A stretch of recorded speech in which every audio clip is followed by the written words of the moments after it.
Deep grief, unfortunately, is something that most of us encounter at some point of our journey. So, how can we not only process grief in a healthy way, but actually find healing through grief by using our story as a help to others? And that's the story that we get to hear today from Ashley from Bridget's Cradles. Ashley is a woman just like you and me who has allowed God to use this loss and her situation, the loss of her daughter, to create an incredible ministry to bereaved families who have also lost babies. And so I can't wait for you to hear this story. And more than anything, for you to be able to ask God, how can you use my story to impact others for your kingdom? Let's get started.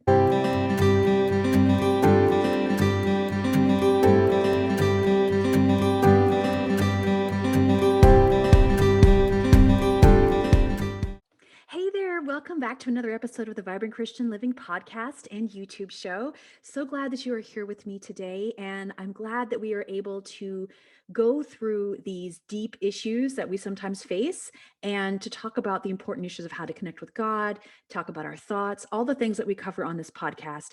I do want to say, as you probably guessed from the intro today, this is a sensitive topic. You may want to listen to this without little ears around because it deals with death, it deals with challenging loss, basically. And I am encouraged, and I think you will leave encouraged after hearing this story with Ashley. But of course, this is a difficult topic. So just wanted to give you that heads up if you have little ones in the car you're listening to with right now. But yes, today's story is from Ashley Opliger. She is the founder of an amazing ministry called Bridget's Cradles. And Ashley will tell her story in full detail about what happened. But to sum it up quickly, there was a little girl named Bridget who was born to Ashley and her husband, but who was born straight into heaven. And the impact of that on Ashley's life and what her relationship with God as a consequence of that incident and that situation led to this beautiful outpouring of what is now known as Bridget's Cradles. And so I can't wait to share this with you. When I first heard about this story of Ashley and what she was doing, my heart was like, wow, how can we share what this woman is doing on the podcast? Because it is a great ministry and lots of good things are coming from it. Yes, but also because what she has done is she has taken this deep grief that she's gone through and she has said to the Lord in full surrender, and with just all the difficulty that comes with this, of saying, I don't know what you want me to do with this, but Lord, I'm yours. I'm willing to let you use me because of this story. And that is really the heart cry of every Christian, that you may not understand or have walked through this story that Ashley is going to be sharing with us. Yet we all have a story, don't we? We all have an opportunity to let God's light shine through us because of our unique story. And it's just an amazing thing to do. So without further ado, let me introduce you to Ashley, and let's get started in our conversation. Hey, Ashley, welcome today to our podcast episode. Thank you. I'm so glad to be here. Yeah, I'm so glad you are here, truly. As we were just talking about before we started recording here, you have such a unique story in how God carried you through a very difficult season. But what most struck me about your story was what you said you wanted to do with it and how God allowed you to move beyond it, to move beyond this really difficult and tragic thing to, wow, how can I use this for his kingdom? So before we get into all of that, tell us a little bit about you, about your family, and this great ministry that you have that you're involved in now. Yeah, I would love to. So my name is Ashley, and I live here in Wichita, Kansas, and I'm a wife to Matt, and we have three children. Bridget, who is in heaven, she was stillborn 6 years ago, and then we have two little boys, a almost 4-year-old and then a 6-week old. So I'm in postpartum days right now, but we are very blessed with all three kids. And really, the story of the ministry, Bridget's Cradle, started with our daughter Bridget. She was our first child. My husband and I had just gotten married and actually conceived on our honeymoon unexpectedly. We were just so Wow. joyful and excited Yeah. becoming parents. We both had always wanted to have children. And so just really excited to grow our family and everything. And just being in a first time pregnancy, you don't, at least I didn't have fears or think anything would go wrong. It was just planning what would the nursery be like Yeah. and all of that. And so I was actually at work, used to be a speech language pathologist working with children with hearing loss. And I was at work working with a client and I stood up and just immediately had Mm. bleeding and was rushed to the emergency room. Wow. And when I got there, the doctors, they were able to find a heartbeat. I was 13 weeks at the time. And they said, that it was a hemorrhage, what they call a subchorionic hemorrhage, which Mm. is hemorrhaging around the womb. And they said it's about a 50% of the space around the womb is bleeding, and there's about a 50% chance that you'll miscarry at this point. Mm. But really, the best thing you can do is go home and just be on bed rest. And so, of course, we're scared, we're upset, we're worried, we're looking this up, we're trying to figure out, looking into other stories of people who've gone through this. And I went on leave from work and I went on bed rest. I literally stayed in bed or to the doctor's appointments. I really didn't Mm. have any physical activity for 11 weeks. And Mm. that was just a really hard time, that Sure. time on bed rest. I was a Christian and I was walking with Jesus before this all happened. But I think that was one of my lowest points in my faith journey, walking through that, because each doctor's appointment before we would go, we would pray and pray, please, Yeah. Lord, please let the hemorrhage heal, because there was a chance that it could have healed and Mm. you could still have full term pregnancy. And so we just kept praying that it would heal and that she would grow and everything. And every time we'd go to the doctor's office, we'd get more bad news that the hemorrhage was Mm. getting bigger and it was affecting the placenta and all these things. And so my Wow. faith, I just was crying out to God, please save my baby, please don't let Yes. this be my story. And Yeah. quite honestly, I felt so abandoned at that point. My Mm. God, I just questioned, how could you let this happen? How could anything good come from this, really? And so walking through that, and I share that part because, this whole story wasn't like, oh, this all happened and, we started this ministry and everything was just easy and it was good. It was like there was so much grieving and so many questions. But Yes. at the end of the day, after she was born, and I'll share about the cradle in a little bit, but I think for me it was, am I going to turn to God and have hope and faith in Him, or am I going to try to Yes. grieve this and heal my broken heart on my own using, worldly coping mechanisms that Right. there's no hope in that. And Yeah. so even though I was grieving, even though I was struggling and questioning, why God, why me, why did you let this happen? I wanted to surrender that grief to Him and I wanted Him to heal my heart, because I knew that only He could, and only He could offer me the best hope that there is, which is to see her again. And so the part that I skipped over was the week before her birth. I was hospitalized, and my mom, who's a postpartum nurse at that hospital Mm. and an amazing grandma, Wow. she wanted to make a little blanket for Bridget. The NICU doctors were saying, she's born soon, which we think she will be. She's going to be incredibly small. And so my mom wanted to make this little blanket. And when she made it, she thought, how would I swaddle a 13-ounce baby, in this cradle or in this blanket? And so that's when God gave her the idea to turn it into a cradle, knit the sides together and make it into that. And so she had Wow. packed that in her hospital bag. She didn't even share with me that she had made it, because we were still praying for the best and it Right. happened. Yeah. And so when I did go into labor at 24 weeks and she was born already in Jesus's arms and into heaven, my mom had that cradle and we put her in it, and it just was such a blessing to us, and a peace washed over us. We just had this comfort of knowing this is her body. Her body's in the cradle, but her soul's in heaven, and we have this hope. And having the cradle gave us that time to love on her and respect her in that way and just bond with her. So that's the story of how the original Bridgets Cradles happened. And it's been amazing to see what God's done through our pain and our heartbreak.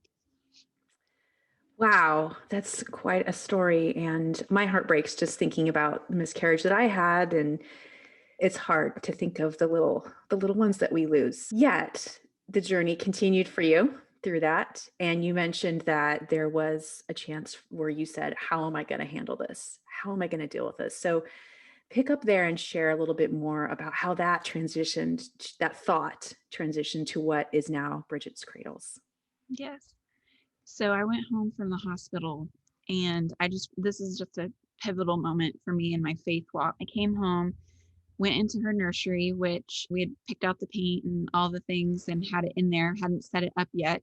But I went in there, closed the door, and just collapsed onto the floor and to the fetal position. I still had my hospital wrist, band on there. And I Mm, just was in this fetal position crying out to God and just saying, I don't understand this, but yeah. if I'm going to believe that she's in heaven with you and that I have this hope to spend eternity, thousands and thousands and thousands of years with her, which is the best hope that I could ever ask for. If Yes. I'm going to believe that, then I'm going to believe everything else that you say to be true in the Bible. Mm, And so for me, that was when my faith became real. It was like, wow. Wow. let my flesh and blood is with you in heaven, and I'm going to choose to be all in and surrender to you. So, like I Mm, said, even though I've been walking with Jesus before, this was when it felt like I was like, I'm really going to believe that you are who you say you are, and I'm going to yeah. live like that. And Yes. so I didn't know it was going to be Bridget's Cradles at the time. I just said, I'll do anything for you, anything at all. And like I said, I didn't know what he would do with it, but that was my surrender moment. And I Mm, was still grieving, when Bridget's Cradles got started, but it was just really one small act of obedience at a time of just saying, okay, I'm going to trust you in this. I'm going to trust you in this. And so what started as me making a blog and a website, and my mom starting to make more cradles for our local mm, hospital, who said, yeah. we don't have anything like this to hold these babies Wow. in second trimester of Yeah. pregnancy. We have 200 losses a year, and we're putting them in Oh, washcloths, and we oh, need, wow. or in the traditional bulky hospital blankets. Yeah. And so my mom said, I want to do this to help other people. And as part of her healing, she started knitting more. Well, what ended up happening was 6 months to the day of Bridget's birth, a local news station said, we really want to share this story about what you're doing. And maybe we'll get some more local Wichita volunteers. We'll help the other Yeah. hospitals. And so, I was nervous. I hadn't done any media or anything at that point. And so I was like, okay, God, I'm going to do it. I'm going to do this so that we can help this other hospital in our town. And Yeah. so what's funny about me saying that is, like, of course, God had other intentions and other ideas, and he does more than we can expect or imagine. But Amen. Yes. he ended up airing that news story all across the country on TV stations Oh and my gosh. Buzz 360, Yahoo News, and it went all over. And all these hospitals across the country were saying, we need this. We don't have these. And all these knitters and crocheters across the country saying, we want to help you do this. And Mm, so I very quickly realized there was a need for this. And just several months after that point, I quit my job, resigned from my career, and started doing this full time. We became a nonprofit, mm. and the rest has kind of been history. God has just walked us through every step of the way. And now we've been a nonprofit for over 5 years, and we donate our cradles to over 1,000 hospitals in all 50 states. Oh my So gosh. he's just Praise God. been faithful and amazing. Yeah. Wow. So how many cradles is that a year that you're doing at this point? I mean, typically. Yeah, so in 2019, we helped over 26,000 families Oh with my gosh. cradles and memory keepsakes. And then we're Wow. still finalizing our numbers for 2020, but we think around that. So we have knitters and crocheters from, I think, 45 different states that send the cradle. They sign up on our website, become a volunteer. We give them the patterns, information on how to make them, and then they send them to here. And then our sewing volunteers here in Wichita sew them, tag them, get them ready, and then we distribute them to hospitals.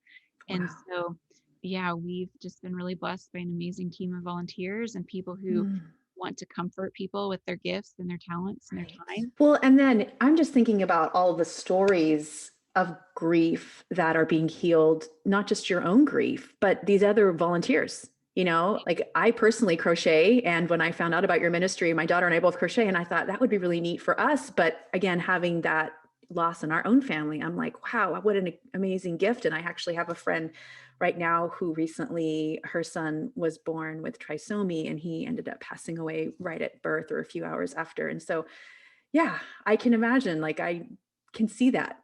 I Yeah, can see that. many of our volunteers have Yeah, experienced many loss of them have that story, or I would think. their child. So their grandchild Yeah.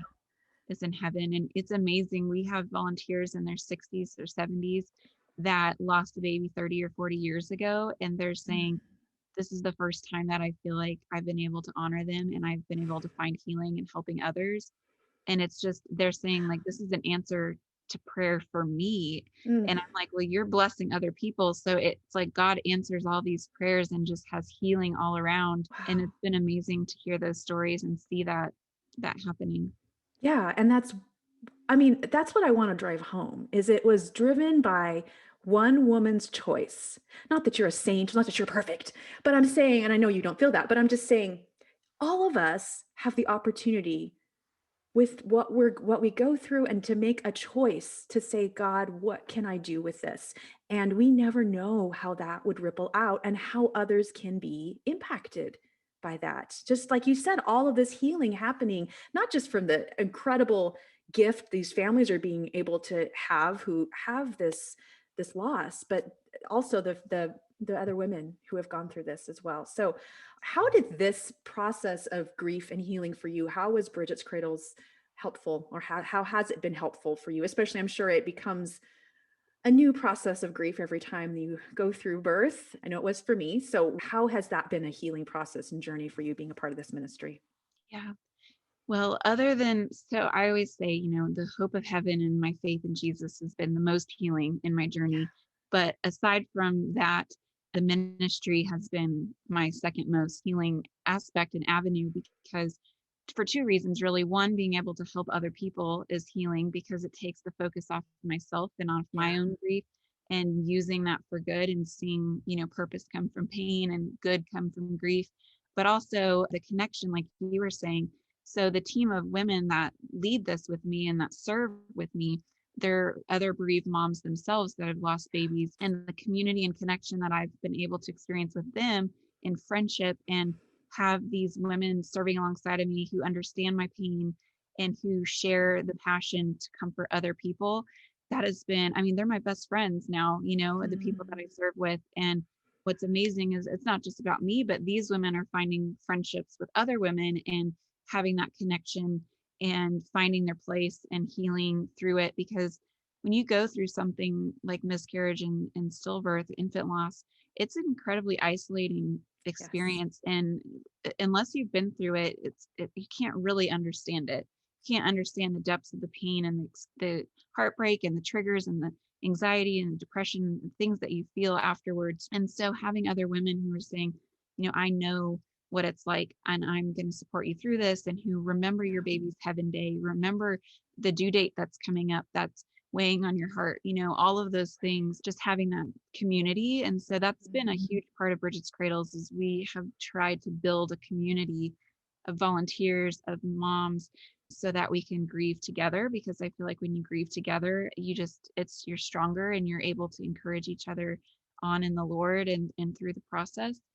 And then Amen. obviously being able to help other people and know that, this your pain has a purpose and that God's using Right. it for his glory. And, he has a reason and a purpose to use everyone's story, regardless if it's you've Yeah. lost a baby, but whether you've gone through a divorce or you've lost a job or you've experienced the loss of a loved one, a parent, any sort of trial that you're walking through, Yes. God can use if you surrender it and you choose to obey him in whatever it is that he asks of Mhm. you.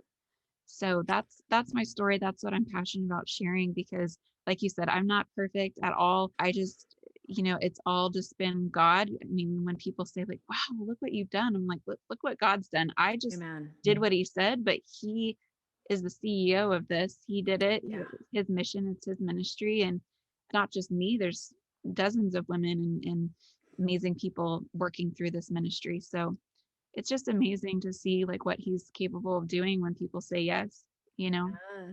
Yeah, and that's the point is that I think there's a time to grieve. That's not saying that, God doesn't want us to feel the feelings, to go through all the stages, to experience it. And that's important because if we are to comfort others going through it, we have to understand what that's like. And yet at some point we have that opportunity to move to what do you want me to do with this? How can I use this to be a light? And like you were saying, that fact that you're coming together with other ladies and bringing hope in this way, I think the enemy's biggest tactic, especially in times of pain, is to convince us that we're alone and that nobody gets it, that there's something wrong with us, that we should just get over it, that, all the things that he tells us. And it's like, that's that's just not true, right? We need others to remind us that this is real and it's okay to be upset, and there are going to be good days and bad days, all of the things. Yeah. So the community aspect, I think, is really powerful. Yeah, I mean, I think Satan would like nothing more than to use your grief and the trauma, the loss that you've experienced to Yeah, move you away from God and to make exactly. you doubt him and not Right. trust him and not follow him. I mean, really that's his tactic is, steal, kill, and destroy. And it's like Yeah. he's gonna steal your joy, kill your relationships and your, Mm. relationship with God and destroy, your life really is when you go through things and he plants those seeds of doubt and how could a Yes. good God allow this to happen to me? And Right. he doesn't really love you. How could he care for you if this is the Right. story he's given you? Which I experienced all those doubts and Of feelings. I mean, course. I Yeah. questioned God through all of that. And like I said, when I was on bed rest, I literally said out loud, I don't think anything good will ever come from this. Mm. So to sit here in this headquarters space today and see what he's done, and I only know like 1% of it because like Yeah. you were saying, Right. we see these hear these stories, but until I get to heaven, I will not get to meet all the babies that were in cradles because we Yeah. don't know every story that's been impacted by Bridget's Cradles with Mm. HIPAA and privacy laws. We don't even know which families are receiving them unless they reach out to us, and they do, and they send pictures and share their testimonials and everything. But on this side of heaven, I'm not going to know everybody that was impacted and everything. And so you're just obedient regardless of seeing all of the fruit and needing any sort of praise for what you're doing. You just do it Right. to serve the Lord and know that that's what he's asking you and trust Mhm. that he's comforting these families Yeah. himself. I mean, that's who we're wanting to comfort the families is God, not necessarily Mm. us. The cradle is just like a Yes. an avenue to share that hope. Mm. Yeah, and so often we're more open to hearing that hope when we're at that place of grieving and we have those questions. And it really is that crossroad of, are we going to grow closer to Christ, or are we going to be angry and use what, the enemy is trying to tell us, and believe that lie? So it's a beautiful, it could be that one olive branch reaching out to somebody who has just been so angry at, how could God do this? You just never know. We just never know. So that actually kind of goes to the question I was going to ask is, what would you say to someone who is going through grief, whether it is the loss of a baby or loss of a loved one or divorce? What have you learned about grief that you think needs to be said and shared Yeah. with those who are going through it? I think it's important to sit in the sadness at the beginning. I think our culture is very much just kind of leans toward pushing people through grief. They're uncomfortable with it. It's like, be strong, push it down, Yes. act Yep. normal, act like you're okay. I don't want to hear about it. It's uncomfortable for Hmm. me to talk to you about it, especially with the loss of the baby. People do not know what to say. And so usually they don't say anything at all, which is actually even more hurtful Sure. to women that are going through it. And it's not that they know that they're being hurtful. And I, in our support groups with women, I always say, we have to have grace for these people because they don't know how hurtful. It's like Jesus on the cross, forgive them for they know not what they do. Yeah. It's the same thing. People don't know how hurtful they are when they say the wrong things or don't say anything at all. I do really advocate for women to sit in their sadness and to give themselves permission to grieve, because really what happens if we don't allow ourselves to grieve, then we can't find healing because we've pushed it down. We haven't really walked through it with the Lord and let him heal our hearts and you know just taken that sadness and all of the anger and bitterness and Right. every feeling that you have. God knows how you're feeling. And so I think it's so important to bring that to him and to feel it and to let yourself cry and to let yourself talk to Yes. people about it. Talk about your baby is so important. And like you said, there's a time to grieve. And when that time is, I like at the beginning, just to grieve it real and raw, because Right. without that, you're delaying your healing. So many people, like I told you, with the volunteers that are in their 60s or 70s, back in that time, it was completely taboo to talk about it. Mhm. And so women who lost babies decades ago, it was, I mean, even at the hospitals, they wouldn't even let women see their babies. Oh, wow. It was Wow. just heartbreaking. And so how can you find healing when you can't even process or talk about it? Yeah. So that for me is really important, to let yourself feel the weight of the grief, even though it's hard and you don't really want to feel that dark, deep sorrow feeling. I think that's important. And then secondly, what we talked about was getting connected and Yeah. not going through it in isolation. If you're grieving, find a friend, find a support group, go to counseling. I went through counseling through it, and counseling is not a sign of weakness, it's a sign of strength. And Yeah. there are definitely times when Christian biblical counselors, they Mhm. can really help you through times of grief. And so those would be my recommendations when you're going Mm. through grief, is to let yourself feel it, but also really try to stay connected so that you're not isolated and Satan's not, picking you off to, go through this alone and to question God. That way Yeah. you can really grow closer to God in that time and be supported by people who really love you. Yeah, that's great advice. I agree with that. Just from my own grief journeys that I've gone on and have helped just encourage friends on. I think you're right. Just talking about it and not being afraid to say this hurts and I don't understand. Like I know, I think that the hardest thing about emotions is that we can know intellectually the answers, so to speak, but we can, it's the emotion's still there. Like, Bridget's in heaven, but it's still painful. Yeah. I can't shut that off just because I know the truth that she's with Jesus. I mean, so it takes time to get Yeah. through that.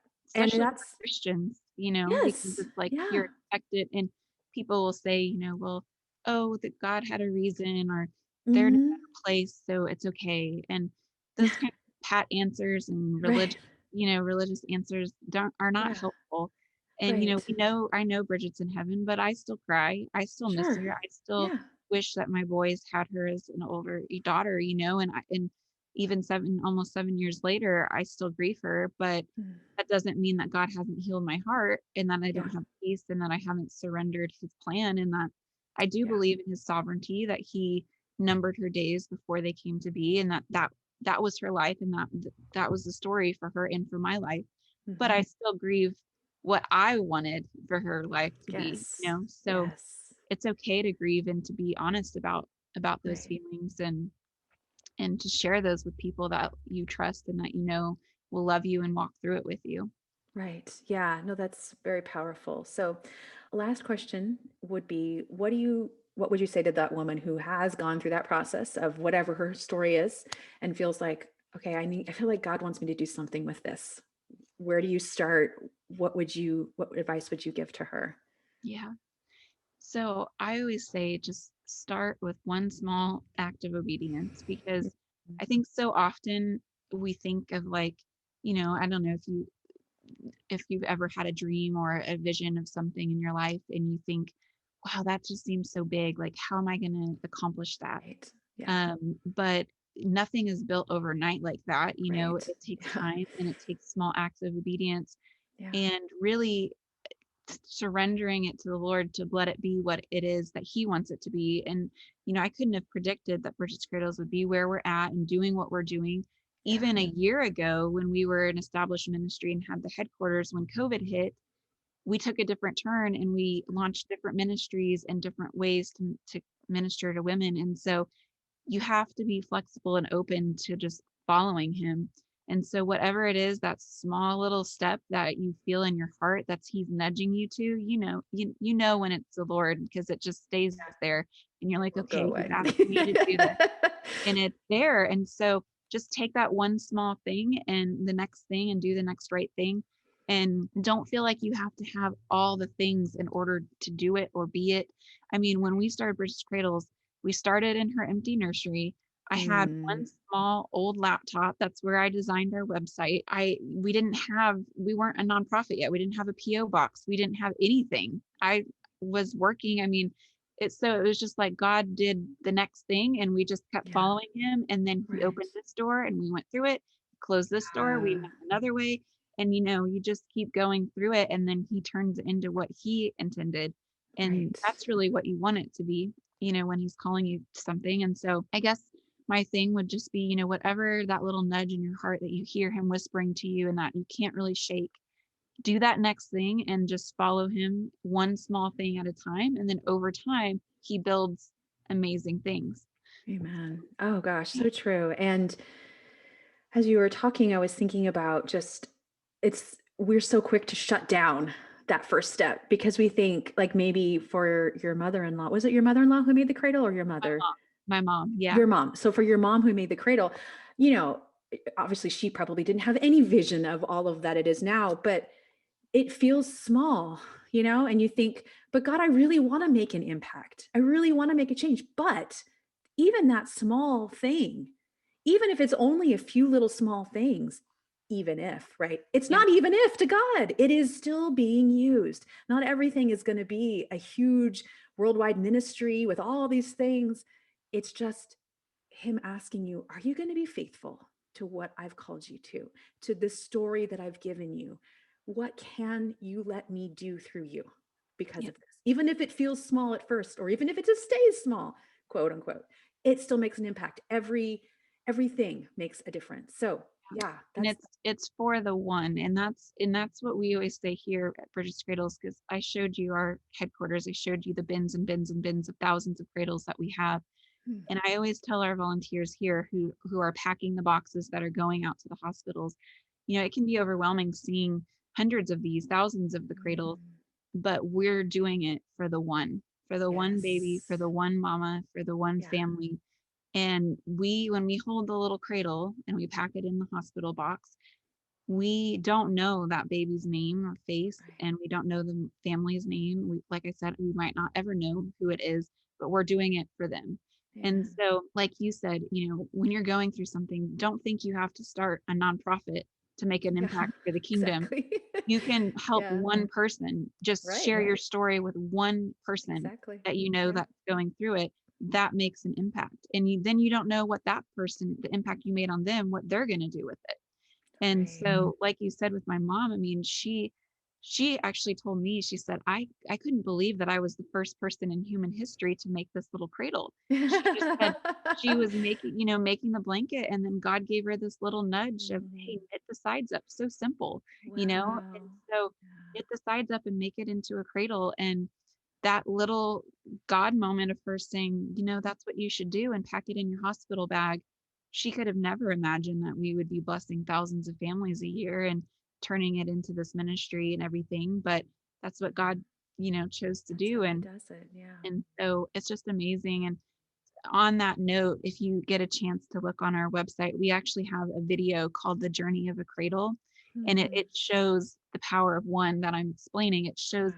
It follows one cradle from the hands of a volunteer, actually at the yarn shop, picking out the yarn, and then Wow. going home, Wow. knitting the cradle, going to the post office, mailing it to here to our headquarters, another volunteer picking it up, sewing it, another volunteer packing it in the hospital bags, shipping it off to the hospital, the nurse picking it out, bringing it to the family. It's just a 3-minute video, but it's so Wow. powerful to show all the hands that touch the one cradle for the Yes. one family. So I would Right. encourage you, if you could, link that, because it's a Absolutely. beautiful way to show that power and the impact of just one person. Right. Well, and that was what I wanted to finish with is I know that there are going to be ladies listening who want to participate in this, who want to share about this. Maybe they work at a hospital where they're like, we would love to have that. So how can people find out more about Bridget's Cradles and get involved with what you're doing? Yeah. So we have our website, bridgetscradles.com.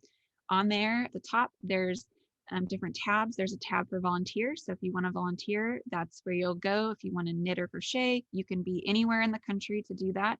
If you happen to be local to Wichita, Kansas, there's another tab for local volunteers. There's also a tab at the top for hospitals. So if you want to request Okay. a That's good. donation of cradles, they are completely free of charge to hospitals and to families. Mm, We don't charge for shipping or anything, so it's complete free donation. So if you work in labor and delivery, emergency department, OR, feel free to go on there and make a request, and we'll ship a box to you within a week.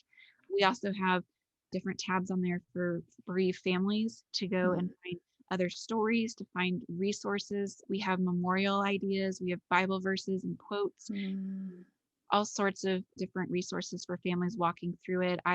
When I went through my grieving and healing journey, I typed out everything that was helpful to me, like everything we did on her due date and everything we did on her first heaven day and what we do Yeah. every year, traditions as a family. So you can find all of that on our website. We also have a Facebook page and an Instagram page at Bridget's Cradles. And then I have my personal Facebook and Instagram page where I share ministry and grief, but also motherhood and leadership and just life, home, everything. So Hmm. that's at Ashley Opliger, Instagram and Facebook. So, and I have a website, same. So, Just a few yeah, places, just a few yeah. places where you're Sorry. offering all these great resources. No, that's amazing. That is so amazing. And so again, just thank you again for sharing this and just thank you again for your willingness. I know that's what we really admire, I think, the most. Not again is holding you up high, but to say what could happen if we just obeyed God in a small little way. Wow, look at the blessings and amazing things that can come from it. So thank you again for sharing your story Thank with you us. so much. Thanks. Oh my gosh, that conversation with Ashley was so powerful. I don't know if you noticed if you were watching the video version of this, but I was tearing up a few times as she was talking because it reminded me of the grieving process that I went through when we lost our little guy, and he would have been 11 now. So I was thinking about it. So difficult. It's difficult to think about those hard things, but how can you not praise God when you hear a story like that of what he has done? I think of that verse that says, what the enemy intended for evil, you, Lord, intend for good. Like what you took that thing and you have transformed it into this beautiful testimony. And that transformation is not easy, right? You and I know that. And I'm not here, and I know that Ashley would agree with that as well, that we're not here to say that that transformation is easy and that it is a process to get to healing. As you may know, there are 5 stages of grief. The first one is denial, right? We say like this isn't really happening. We just kind of ignore it and keep on going with our lives. And then anger, just knowing that this is really, really, really hard and being frustrated about it is really important. Then we go to bargaining, like, God, I'll do anything. Just please, I don't want to deal with this anymore. Please save me from this or save this situation in a certain way. Depression, just like, whatever, I'm past all of this and I'm so sad. There is no hope. And then finally, acceptance. It's not easy to go through these stages. And so I want to pray for you here in a second, but I also want to give you a tangible resource that I recommend for those who need that extra person to help them through some of this deep grief. And it is an online counseling service. It's called Faithful Counseling. And you can go to getfaithful.com/vibrant to get more information about it. But basically, it's an online counseling that these are Christian counselors who are able to meet with you virtually via Zoom or even just on the phone. But it's a way for counseling to be something that is optional, something that's available for all of us, no matter where we live. So I pray that if that's something that God is tugging on your heart, that, wow, this first step is I really do need to get healing in some of these places. I'm really still stuck. I'm really hurting. That is an important stage of this. Like, we can't just rush through to the breakthrough, the testimony. And it doesn't mean that we can't let God work through us through the healing. Of course we can. At the same time, God wants to bring that healing, right? So that the light can shine most brightest. So again, getfaithful.com/vibrant is where you would go to learn more about that. Also, we do have another episode that we did way back in the very first year of the podcast. It's episode 35, and it was with Abby Burgess, and she shared her story about miscarriage and finding hope through that story. And so, if you are particularly touched by this issue of losing babies and losing children in general, you can check out that episode as well. So that's vibrantchristianliving.com/episode-35. And of course, please, please check out Bridget's Cradles. As I was talking about in our time together with Ashley, I really am going to be putting together one of or two of these little cradles myself. As some of you know, I've shared recently, I have this new affinity for crocheting, and I can't imagine a better way for my daughter and I both to use this fun creative outlet that we have to honor the memory of our little boy that was lost. So I'm excited to check it out, and I hope you do too if this is something that tugs at your heart. And so it's bridgetscradles.com, and she had a specific video that she was talking about. So if you want to watch that video of the journey from a cradle when it's first made all the way through the hands of the family that receives it, you can go to bridgetscradles.com/journey. So lots of different resources to help you move forward today. But I know this is important, that I don't want to just talk about a topic like this and stir it up and walk away from it. That there's two sides to this. There's this huge healing side, right? That we need to be asking for God's help to help us work through it, even if it's been something that happened 20, 30, 40 years ago that you think, oh, I'm still dealing with this, right? But the fact is that healing can take a long time sometimes, and if we don't address it, it just sits there and it's not going to get better. So I encourage you to take advantage of some of those healing resources that I shared with you, and also the other half of stepping out and being faithful to take that one little step, like she said, towards whatever God has. And it may not be a nonprofit, it may not be some huge thing, it may be reaching out to a friend or a neighbor who's gone through something difficult or who is going through something difficult. And you are Jesus in flesh to them, saying, I've been there. I know what that feels like. Let me pray for you. Or just telling your story. That makes such a difference. And that's all that God is asking us to do. We can trust him with those little things. And then he takes it and builds beautiful testimonies and stories and even ministries like in this situation. So I encourage you to get the healing if you feel like that's an area you need, and or definitely ask God, what do you want me to do with the stories that you've given me? How can I use this to encourage others to be your light in this world? All right, friends, have a great rest of your week. I will be back here again next week for another episode together. Bye-bye for now.